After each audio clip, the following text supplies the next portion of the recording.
Are there any misconceptions out there with PWA that you think that come to mind that you wanna clear the air about? One, I think, and again, as the industry gets a little bit smarter and more experienced in navigating this process, is that this wage integrity process is extremely expensive. It doesn't have to be.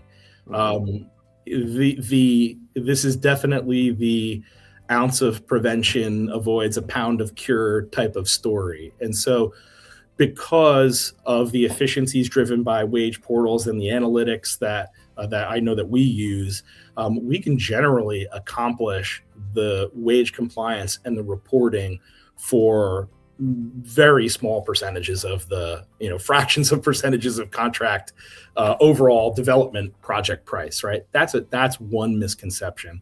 I think another misconception, and I draw on my experience from prior uh, government benefit movements we've seen, is that the government's never going to audit this stuff.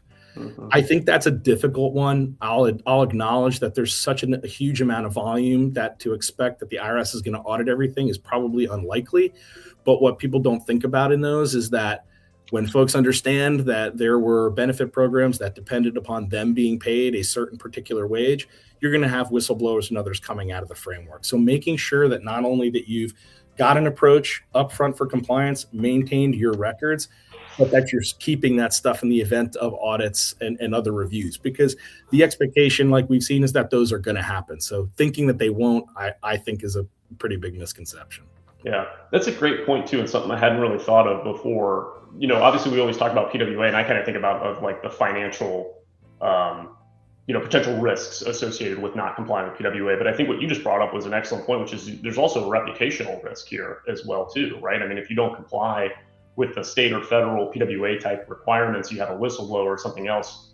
I mean, that could be significant to an organization.